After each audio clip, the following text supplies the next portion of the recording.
this month we're going to make jar gripper to help open jars. We're going to make 3 sizes. I make a small size to get the little caps on smaller jars, smaller bottles, and then a bigger one for the big jars, and I make a size like this that I can grip the jar with, because a lot of the jars, my hands are small and I have trouble gripping the jar. So this is way too big for some of those little bottles that I try to open. So we're going to piece scraps in any order we want. It's kind of fun. Just pick out colors you like and slap them together, and patterns that go together, sort of, and if they don't, then just cut it up and start again, or add more fabric. And here's one that's not finished. It doesn't have the rubber gripper on the back, but what we do is we stitch together the fabrics, and then if you want to put some batting inside and a backing and then quilt it, that's what I do. And then I add the rubber backing, like the rubber shelf stuff, at the very end. Put a piece of paper under it so that it doesn't stick to your machine as you go through, and save. See this one, I quilted it ahead of time, but I saved 2 or 3 lines so that I could quilt those through the rubber and hold the rubber to the rest of the mat. So when you're looking at it, just save a couple of lines to help anchor the rubber pad to the rest of your pad. And you can make these without any batting in the center, but I feel like it cushions my hand a little better if I put a little bit of batting in there. And if the batting, if you have scraps of batting, you can even piece the batting together and put inside here, because nobody will know that that batting in there was pieced. And this got a little bigger than I intended. I'm shooting for 4x4 unfinished, because when you finish it, it'll be slightly smaller, but I got kind of carried away. I shoot for 4x4, 5x7, and 4x9 before we put the backing on and flip it through. So those are the general sizes. We're going to make kits about that size. So there's going to be 3 sizes in a set. In a set. We're going to make a set of 3. Okay, you can piece the pieces on a foundation piecing if you want to, on paper, which you tear away, or on some junk fabric, which I think we're going to do today. So the little ones I use on water bottles and other small bottles that have this little cap, because those bumpy ridges on there, they hurt my skin. And I can get a really good grip and open just about any bottle. So far I haven't run into one I couldn't open. But they're a little bit small for the bigger jars. So we're making a larger one, and I have a bigger jar at home that even bigger than this. You can get a grip on it and get it open. But sometimes I have trouble even holding on to the jar, especially the bigger ones that are like this. So I make one this size, and I've given them all away, so I don't have one of my own to bring right now. I make one about this size, and I can grip those jars more easily, and then I can get them. So that's what we're doing. We're making sets of 3, the small one for bottle caps, large one for jar lids, and a hand gripper. You can start with anything you have around the house. A couple little scraps, just put a couple together. If you have a piece you cut off of something else, if it's too big, cut it in half and add other fabrics to it. We're going to give you a little piece of foundation material to stitch on, and I put a little starter piece right here, like this, only it has 1, 2, 3, 4 pieces of fabric on it, and I'm going to stitch another piece of fabric to the starter at this point. So I back stitched a couple stitches to anchor it. You don't have to do that if you don't want to, but you can if you wish. I just like to.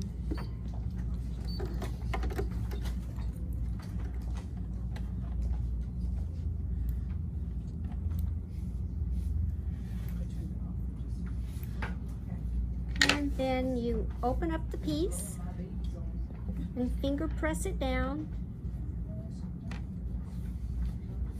And if you have too much bulk underneath, you can cut off the bulk that's behind it, but this one doesn't have any bulk because I just lined the pieces up. And then you pick another color and put on there. And you can go follow that line or follow this line. You can do it any way you want to. And this is a piece of selvage. You can use up some of your selvages with this if you want to. You don't have to, but you can. My newer machine at home jumps up every time I stop. This one doesn't do that. So show how you can cut off that bulk there. Okay, so now I finger press, and then you just go like this. Where to put my scissors? There. And then just cut off the excess that you don't like there. If it's too small, throw it away, but if it's big enough, then you can use it for another start or someplace else. And then see, I have this piece hanging off. I can put a piece here, so this I can just cut the excess off. Get it out of the way. Okay, so what other color do we want to put here? Here's a pretty green. That'll fit. Or I could put it there. So you kind of want to put them in different spots. Debbie's starter had some angles on it, which makes it a little more interesting. Or you can just do it straight, whatever you want. But you want to put it in different spots and different angles, and then it makes it a little more interesting. Or some of them are just straight, and that's fine too. Yep. Started over here on the blue piece, and I'm going to come all the way across this gray piece that just got finger pressed down. Okay. Okay? And you're not going past that starting position because it'll... Yeah, there's no point. It'll just get cut off later Okay. if I go past that, out beyond it.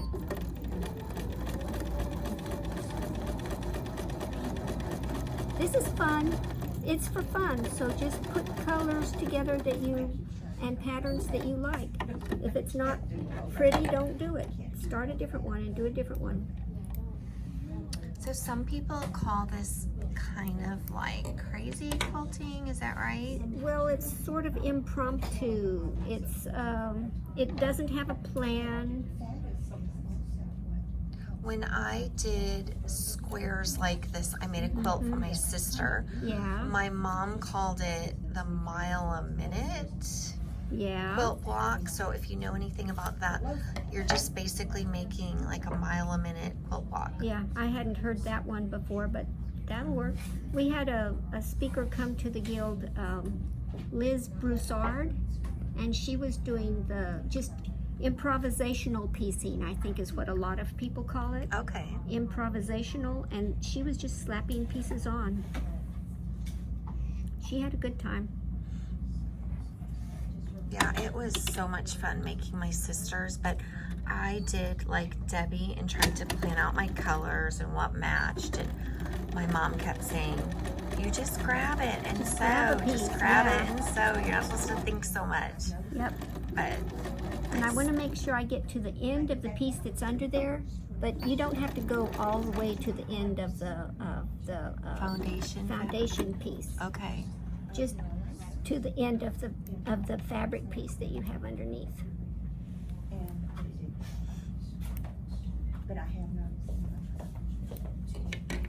So when I turn this out, see, I'm just right to the end of that. So here she's trimming off the excess bulk. Yep. A bulk buster. And this I'll probably cut like this. And this is big enough piece I can use on something else, so I'm going to save it. This piece I'm going to throw away. Surprise! I do throw things away from time to time. Even So fabric. she's only finger pressing. She's not ironing. This foundation fabric that's included in your kit, It might melt. it might not work well for ironing. So we are not recommending ironing it. I haven't tested it for ironing, so maybe let's not try that. Okay, what other color shall we put here? Ooh, that's pretty. Yeah. I like the blue. And it's going to go across several pieces. And I almost have a little gap here, so I'm going to angle this To make the gap. to make sure that that little gap in the point doesn't end up being visible. And see, I'm going at an angle. You don't have to go straight. You can just play with this. This is play sewing. But if you're using colors that you like from your scrap bin, it's going to be fun. And now that you'll know how to make one of these, you can make them for yourself and gifts, because you'll have the Tri-County Quilt Guild's boutique secret video about how to make it. We miss all of you, and we're sorry that we can't do this together. So it would be so fun to get together, but hopefully soon we'll be able to all get together again. This is just the committee working today, making your kits and making your video. Okay.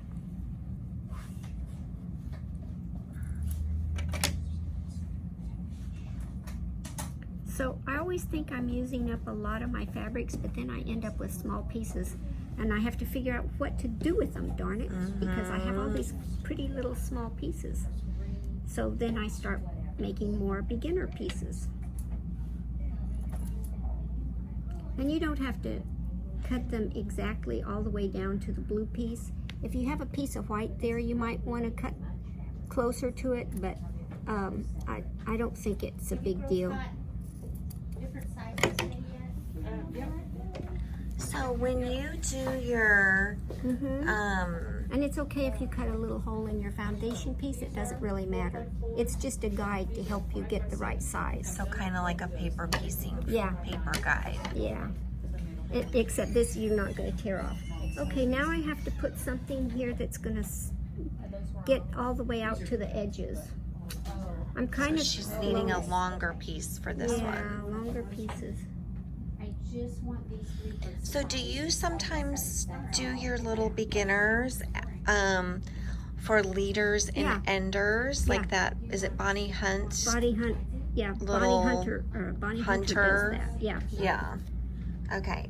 So leaders and enders, you can do this in the future and just always have little starters ready to go. Stack up a bunch of them and have them right there at your machine, and then let them gather up all those loose threads. And these jar grippers are going to make awesome Christmas presents. You could start Christmas in July presents. You could, I gave them for Christmas this past year.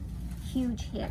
You could start little like, you know, like someone comes and visits at your house and spends the night. I always do little pillow presents. Little hostess gift. Right. Or if you go to someone else's house, definitely. Yeah. And every time they open a jar, they'll think of you. Here's Jenny and Sherry cutting your batting and your foundation. Hello.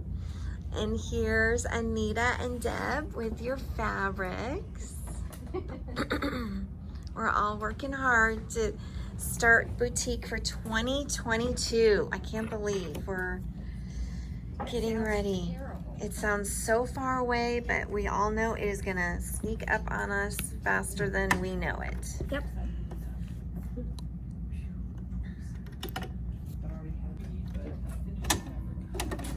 I unfortunately cut the next to this one. It was an inch off.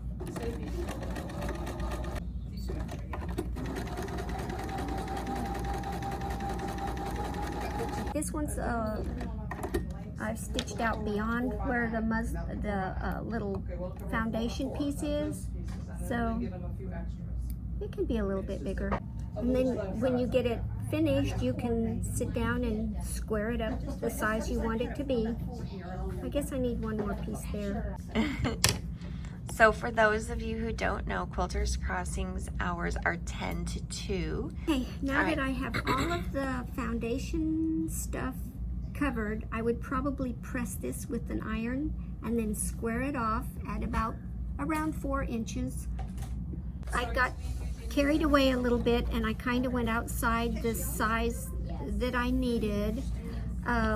So now I'm ready to do the piece that's where I'm going to flip it inside out. So I can trim this down and put this on top, or I can put this on top and sort of move it around and maybe get more angles on it. I don't know. That looks fun. I like this fabric better than I like that fabric, so maybe I'll squish it over that direction to get more of that fabric. But I like how you're like angling it to make it just a little off and it just different. gives it a little bit different view. And so hold up your finished one again, like without the, no, that one. Hold this one up without the. Okay. See how she started in the center? Here, come a little closer. The center is, this is her pieces that she started with, and then she just kept adding on. So each little increment can be, see how it's angled and it's wider here and narrower there. It's okay to have it all different. This is one that's more straight lines and more larger pieces. Larger pieces, so Yes. there's less piecing. Yes. So it's okay however you do it. If you do it little tiny angled different ones, or if you do it, see that one's all angled. This one is more straight strips. She did all strips, but they're angled strips, so they get narrower and wider, and it makes it really fun when you do stuff like that. And then this one looks kind of like something personally I would put in a quilt because it's so pretty. But again, you can do it however you want. There's no wrong way of doing this. Yep. So now we're ready for a piece of batting for the back of it. And my batting's not quite large enough. This piece might work. It's real close to the edges. It might work, but it might not. So we can piece the batting as well. Just find a couple sides that are straight, and if they're not straight, you can line them up on the cutting mat like this, and then put your ruler here and cut straight through both layers. And then when you pick this up, take off the pieces, and then you'll have a straight line to put your batting together with. Okay? But I think these two are straight enough that I can stitch a 4-inch piece. But I don't want to do it with the same foot that I was piecing with, because I might just cause problems for my machine. So I'm going to get a foot that lets me do more of a zigzag stitch. Okay. That has a larger, wider opening. And you can use a zigzag stitch. Simple zigzag.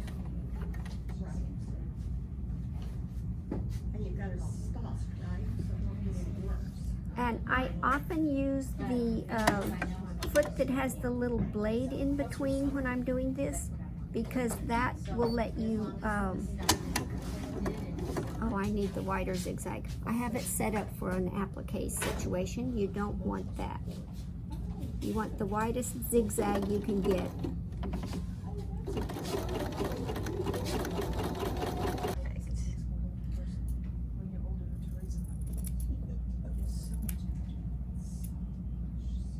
And I'm going to put the backing next to the fabric. Backing fabric next to the pieced fabric. The batting is on top, okay? So now I'm going to stitch about 1/4 to 3/8 inch inside the batting.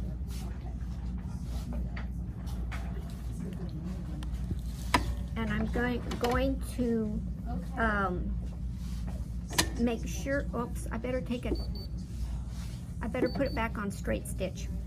So you want it a little bit bigger than 1/4 inch? a little bit bigger, because look, I didn't cut perfectly around the batting. Okay. If I had a rotary cutter here, I could cut a perfect 4-inch, well, close to perfect, you know how it goes. Yeah. I could be closer to this little square. So I might take a little bit larger seam, except I did better there.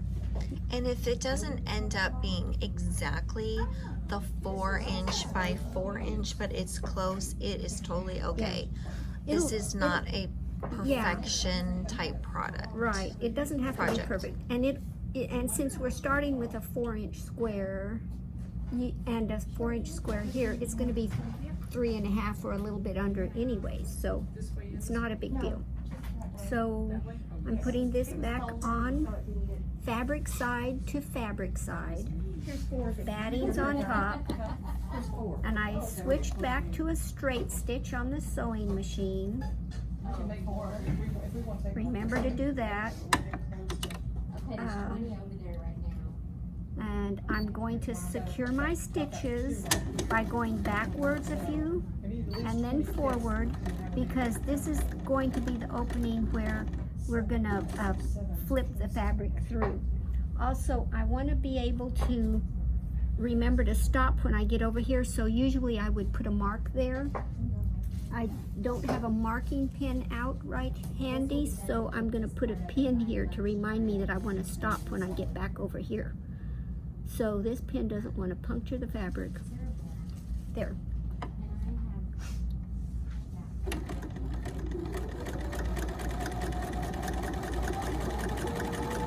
And with this step, I probably would make all of my pieces and get to this step first, and then I would put my walking foot on, because I like to use the walking foot when I have this many layers.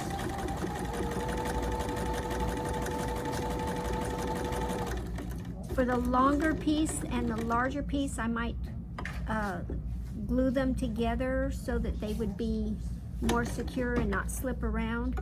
But for this little piece, I wouldn't bother with pinning or gluing or any of that.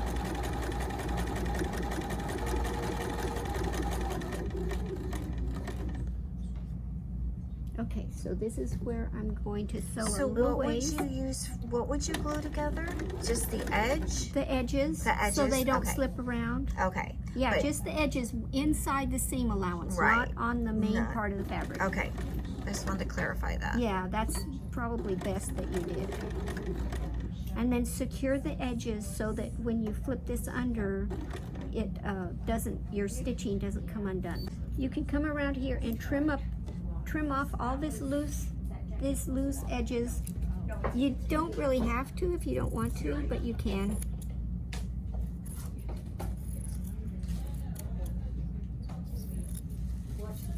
I think it makes it a little more secure if you have a little extra fabric under there. But if you want it to look all neat and pretty before you flip it, you can do that. So you didn't trim up that one side, right? Well, the side with the opening. The side with the opening, I don't trim that side at all because I want those edges to turn under. So you have room to fold. Yeah. Okay. And I may have made this seam a little bit shorter than I like right here and here. So you want to leave a little extra. I think I would have, usually I would do this a little bit wider seam. And if the corners are a little rounded, I think that just adds to the charm. They don't have to be perfect pointed corners.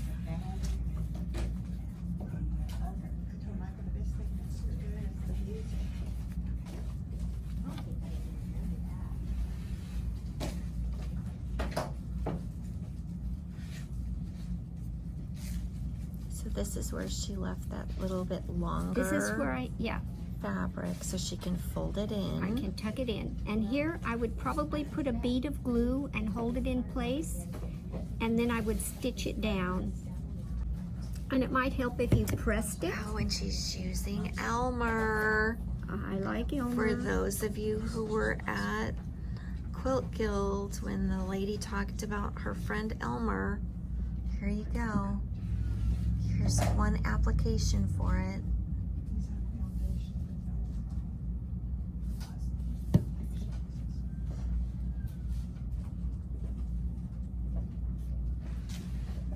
Tuck it in, hold it in place, go hit it with the iron if you want to help it dry. This might take a couple minutes. Go get a drink of water, give me a minute to let it dry. And look, isn't that cute? That is adorable. So you just slap pieces together that so cute. Appeal to you. If they appeal to you, they'll go together fine, I think. So now I need to stitch this down. So I've put the walking foot on, and I'm going to move my needle. I'm going to move my needle over to the right so I can put more of my fabric underneath the foot. And get the foot pedal under my foot. And then I'm just gonna stitch around the outer edge to hold all these layers together.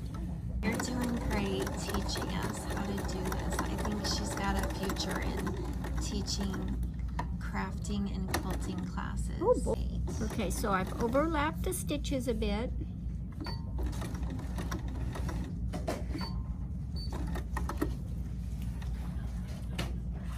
I've overlapped the stitches a little so that to help secure them in place. And I might put a dab of fray check on the back of them. Now, we need the rubber backing. Oh, that's cute. Very cute. So you've made yourself a little bitty quilt sandwich. Now we need the rubber backing to go on the back.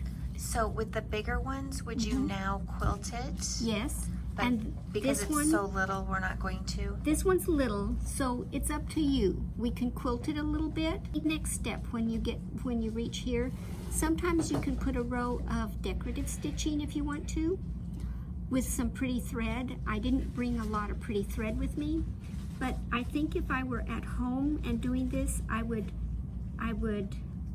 think I'd start here and go around like this and quilt kind of inside it, and then just do one line over, I don't know, do a line like this across to secure the rubber. You have to secure the rubber backing all around the edge, and then you need one line someplace to hold it in the center. Okay. So you could just quilt one line right there through all of those layers. But this is small, so you don't have to quilt it if you don't want to. The larger ones really need some quilting. Let's start right here.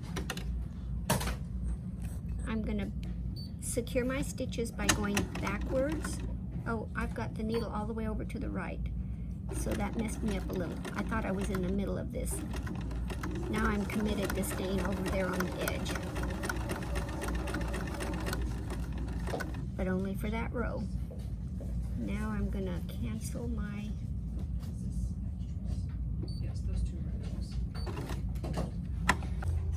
So now I'm gonna just go down the center and kind of eyeball where this is and come over there. Go up kind of the center of that one. And then go the center here.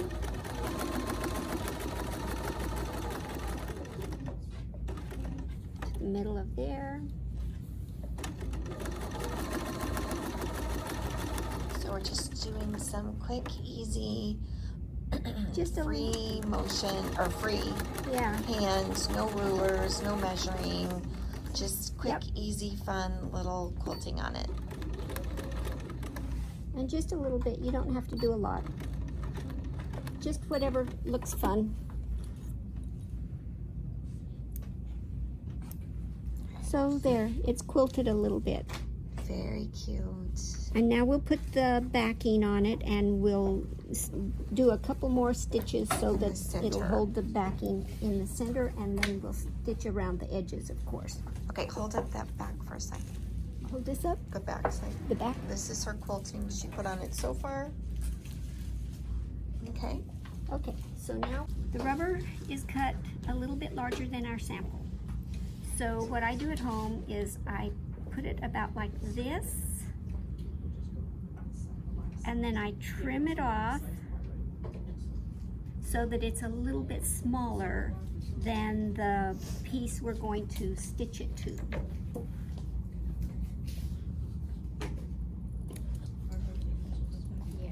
Don't cut this with your this rubber stuff with a good rotary cutter, because it's going to make your rotary cutter go bump, bump, bump every time you cut a piece of fabric.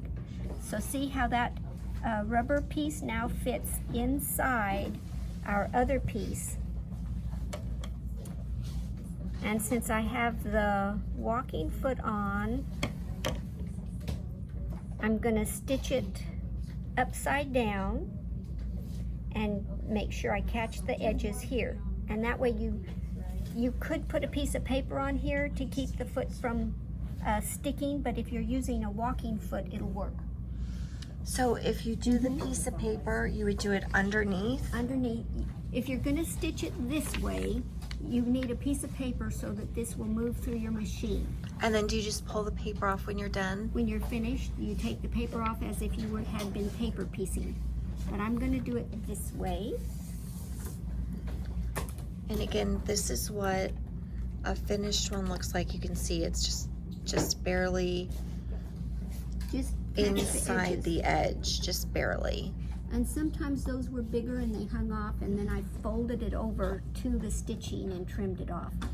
And if you're getting the rubber backing on your own, we just got it at the dollar store. Yeah. So super inexpensive. The thinner the backing, the easier it is to wrap it around the jar lid. So you want the thin stuff. If you get the real heavy rubber shelf stuff, some of that, if you've done a lot of batting, it might be tough to wrap it around the jar lid. So I'm gonna come around here and show you her sewing it. She's got her walking foot on, so it's going through nice and easy. It doesn't have to be right at the edge. It doesn't have to be in a specific spot. Sometimes it wants to pick up with the foot. Just tuck it back under. You could probably even lengthen the stitch a little bit for this step. And it's okay if your rubber stuff, see, doesn't go all the way to the edge. It's gonna just go inside. That's totally fine. And see, it wants to come up on top of the foot. I just stick it back under. Being very careful not to sew your finger. Please don't sew your fingers.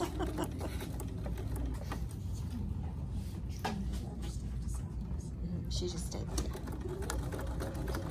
Vicki just wants you to remember you have to trim the rubber shelf liner to size. It's going to be cut a little bit bigger. We want you to trim it down. And now I'm stitching right on top of the other stitching. Sorry. And if your size comes off a little bit smaller or a little bit bigger than the recommended sizes, the small ones are 4x4, the long ones are 4x9, and the big ones are 5x7. So if yours aren't exactly those sizes, not to worry.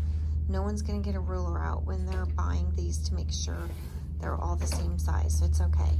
And we're gonna package them three sizes in one package, so if you want to make them match, go for it. They can match, or they don't have to match, your choice. Yep. But they are stinking cute. Okay, Very let's cute. So put she's a gonna little roll secure of the stitch in center. the center. Oh, I should have put pepper. Yeah. Hey, it's the walking foot. All right. It's amazing what you can do with the walking foot.